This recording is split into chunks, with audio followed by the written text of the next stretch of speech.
இந்த நாளுக்கான கர்த்தருடைய வார்த்தை எபிரேயர் 13ஆம் அதிகாரம் 20ஆம் வசனம். நித்திய உடன்படிக்கையின் இரத்தத்தினாலே ஆடுகளுடைய பெரிய மேய்ப்பரான நம்முடைய கர்த்தராகிய இயேசுவை மரித்தோரிலிருந்து ஏறிவர பண்ணின சமாதானத்தின் தேவன். ரொம்ப அருமையான வசனம் அந்த வசனம். நித்திய உடன்படிக்கையின் இரத்தத்தினாலே ஆண்டவர் ஒரு உடன்படிக்கை, நித்திய உடன்படிக்கை ஒன்று பண்ணியிருக்கிறாரு அவருடைய இரத்தத்தினால. அந்த உடன்படிக்கையின்படி ஆடுகளுடைய பெரிய மேய்ப்பரான நம்முடைய கர்த்தராகிய இயேசுவை, ஆடுகளுடைய பெரிய மேய்ப்பர், நானே நல்ல மேய்ப்பன் அப்படின்னு சொன்னார்ல, அவர் ஆடுகளுடைய பெரிய மேய்ப்பராக இருக்கிறாரு, பிரதான மேய்ப்பராக இருக்கிறாரு. அவர் தான் இயேசு கிறிஸ்து. அவரை மரித்தோரிலிருந்து ஏறிவர பண்ணினார் அந்த சமாதானத்தின் தேவன். அப்படிப்பட்ட இயேசு கிறிஸ்துவை மரித்தோரிலிருந்து ஏறிவர பண்ணினவரே தேவன் தான். அப்போ அவர் எதனால ஏறிவர பண்ணினாராம்? நித்திய உடன்படிக்கையின் ரத்தத்தினாலே. அவருடைய ரத்தம் நமக்கு மீட்பை உண்டு பண்ணுகிறது. அவரை உயிர்த்தெழ வைத்ததும் அந்த ரத்தம் தான். ஏன்னா அவர் உயிர்த்தெழுந்து எல்லாருக்கும் முன்மாதிரியை வைத்து விட்டு போனார். ஆடுகளுடைய பெரிய மேய்ப்பர், நம்ம எல்லாம் ஆடுகள், நமக்கு அவர் பெரிய மேய்ப்பராக இருக்கிறாரு. அந்த மேய்ப்பன் தாவீதுராஜா முன்னக்குட்டியே என்ன செய்வார்? கர்த்தர் மேய்ப்பராக இருக்கிறார், நான் தாழ்ச்சியடையேன் அப்படின்னு ஒரு பெரிய சங்கீதத்தையே தீர்க்க தரிசனமாக பாடியிருக்கிறார் பாருங்க.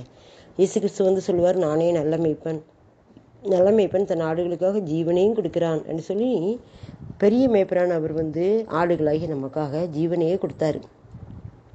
அது நித்திய உடன்படிக்கையின் ரத்தத்தினாலே ஏற்பட்டது. நித்திய உடன்படிக்கையின் ரத்தம் அது. உடன்படிக்கையின் ரத்தம்னா இஸ்ரவேல் ஜனங்கள் எகிப்தை விட்டு வெளியில் வரும்போது அங்கே எப்படி பஸ்காவை அடித்து புசித்து அந்த ரத்தத்தை நிலைக்கால்களில் பூசினாங்க, அதுதான் நித்திய உடன்படிக்கையின் ரத்தம். அதே போல் இந்த நாளில் நித்திய உடன்படிக்கையின் ரத்தத்தினால நம்முடைய கர்த்தராகிய இயேசுவை அவர் மரித்தோரிலிருந்து எழுவர பண்ணினாராம். அவர் யாருன்னா ஆடுகளின் பெரிய மேய்ப்பர். ஆடுகளின் பெரிய மேய்ப்பரான இயேசுவை அவர் மரித்தோரிலிருந்து எரிவர பண்ணி நமக்கு ஒரு உயிர்த்தெழுதலின் சத்தியத்தை நமக்கு சொல்லியிருக்கிறாரு.